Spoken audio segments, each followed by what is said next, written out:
ازيكم عاملين ايه؟ يا رب تكونوا بخير وفي احسن حال. ناس كتير جدا لما بيمر عليها حزن او بتزعل او بتتضايق، بيبقى ليها رد فعل غريب شوية، بتبدأ تبعد عن الناس اللي حواليها كلها وتبدأ انها تنعزل.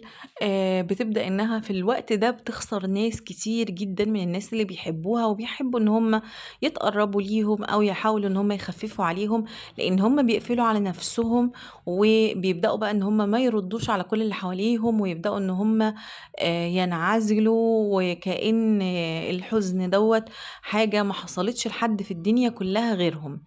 الناس دي في الفترة دي هتخرج من الحزن ومن المشكلة ومن الأسى اللي هم فيه، وهم فقدوا ناس كتير جدًا من الناس اللي حواليهم، ناس حاولت إنها تتقرب لهم في الوقت دوّة، ناس حاولت إنها تخفف عنهم أو تطمن عليهم، ناس حاولت إنها تكون معاهم في اللحظة دي، ولكن هم ما ادوش لحد هذه الفرصة، وبدأوا إن هم يكونوا لوحدهم وينعزلوا، وطالت فترة الحزن بتاعتهم وفترة الأسى، ولكن هيخرجوا زي ما قُلت لكم من الحزن بتاعهم ده، فقدوا ناس كتير جدًا من اللي حواليهم، لإن اللي حواليك هيحاولوا إن هم يكلموك مرة و2 و3 وهيراعوا مثلًا ظروفك مرة و2 و3، لكن بعد كده هتلاقيهم فجأة هم كمان بعدوا عنك، فهتخرج من أزمتك وأنت فاقد ناس كتير جدًا، جدًا من محيطك، من صحابك، من أهلك، من الناس،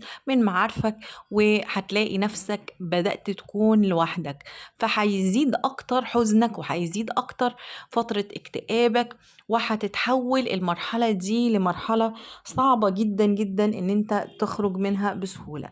ولكن في ناس تانية لمّا بيحصل لها حزن أو بيحصل لها أي مشكلة، بيبدأوا إن هم يدوّروا على الناس اللي حواليهم، يبدأوا إن هم عايزين ناس تطلّعهم من اللي هم فيه، فيبدأوا إن هم يعني يبقى حواليهم ناس كتير، حواليهم ناس بتساعدهم على الخروج من الأزمة، ودوّة الحقيقة هو ده الموضوع الصحّي جدًا، وكمان بيبدأوا يلجأوا إلى الله سبحانه وتعالى. بالدعاء، بالصلاة، بالتقرُّب، بالطاعات، بالعبادات، بالأذكار، بحاجات كتيرة جدًا. الناس دي بقى بتخرج بسرعة جدًا من الحزن بتاعها، وبتبدأ إنها تتخطى هذه المشكلة، وبتتخطى الأزمة دي بسرعة، وبتطلع منها سريعًا، سريعًا، وربنا بيبدأ إن هو يخرّجها من هذه الأزمة. فالنهارده رسالتي للناس لمّا تمُر بأزمة أو تمُر بحزن، بلاش تنعزل عن الناس كلّها، بلاش تحس إن أنت المشكلة اللي أنت فيها دي ما حدّش زيّك، لأ كل الناس مُبتلاه، كل الناس بتمُر عليها لحظات حزن وأسى، كل الناس بيكون عندها مشاكل وعندها أشياء صعبة جدًا، جدًا، ولكن الفرق ما بين الأشخاص هم شخص عرف يتعامل مع المشكلة فطلع منها بسرعة، وشخص تاني بدأ إن هو الحزن يعني يملاه أكتر وأكتر، فزادت عليه المشكلة وزاد عليه الحزن وزاد عليه الاكتئاب وزاد عليه الوحدة وزادت عليه الهموم، وبدأ بقى لمّا يبدأ يفوق هيخرج من أزمته هيلاقي نفسه خسر حاجات كتير جدًا، خسر الوقت، خسر صحته، خسر طاقته، خسر الناس اللي حواليه، كمان إن هو في الفترة دي ما استغلّهاش إن هو يكون قريب جدًا من ربنا. فدايمًا لمّا تحصل لك أزمة أو مشكلة، قرّب من ربنا جدًا، قُل إنما أشكو بثي وحزني إلى الله، زي ما كان سيدنا يعقوب بيردد الآية دي، يعني فيها سحر بجد، بتخلّيك أولًا بتبقى في اتصال مع الله، ثانيًا بتخلّي عندك يقين إن ما فيش حل لمشكلتك ولا خروج منها إلا بأمر الله سبحانه وتعالى.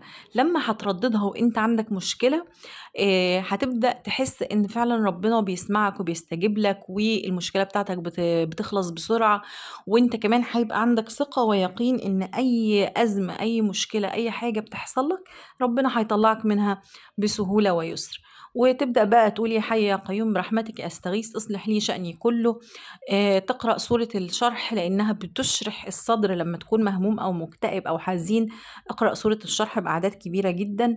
وكمان إن أنت تقول الدعاء اللي الرسول صلى الله عليه وسلم علمه لنا، إن هو بيبدل الهم والحزن إلى سعادة وفرح.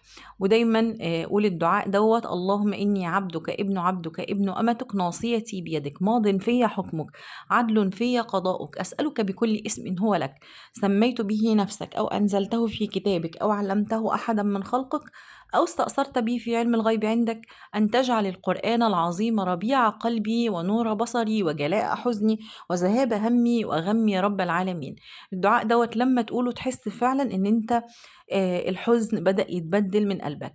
كمان نحافظ على الدعاء اللي الرسول صلى الله عليه وسلم كان بيقوله كل يوم: اللهم إني أعوذ بك من الهم والحزن، وأعوذ بك من العجز والكسل، وأعوذ بك من الجبن والبخل، وأعوذ بك من غلبة الدين وقهر الرجال. الدعاء ده ردده صباحا 3 مرات صباحا و3 مرات مساء.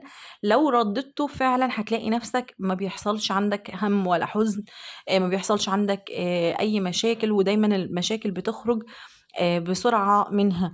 يعني دايما لما تقع في مشكلة الجأ لربنا، الجأ للأدعية اللي احنا عرفناها عن سيدنا محمد صلى الله عليه وسلم إنها بتخرجنا من الحزن اللي احنا فيه.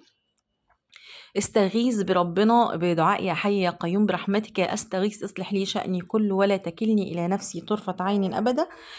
وافضل ردده بقى كتير جدا، لان انت كده كأنك بتستغيث بربنا: يا رب بقى انا فوضت امري. وتقول: وافوض امري الى الله ان الله بصير بالعباد. أمن يجيب المضطر إذا دعاه ويكشف السوء. كل الأدعية دي افضل رددها، امسك السبحة كده وافضل رددها دعاء ورا دعاء: إنما أشكو بثي وحزني إلى الله.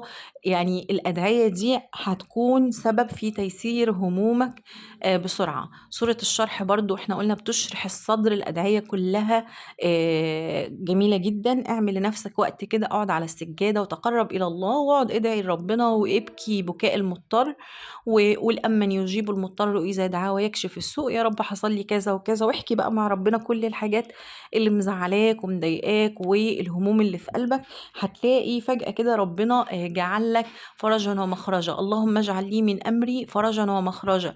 ودايما حاول ان انت تكون قريب جدا من ربنا. دايما حاول تكون قريب من الناس اللي هم بتحبك وعايزين يخرجوك من المشكلة.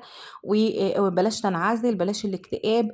ارمي حمولك كلها على الله، وربنا قادر في لحظة ان هو يبدل حالك لأحسن حال. فاوعى تكون من الناس اللي بتكتئب وبيطول معاها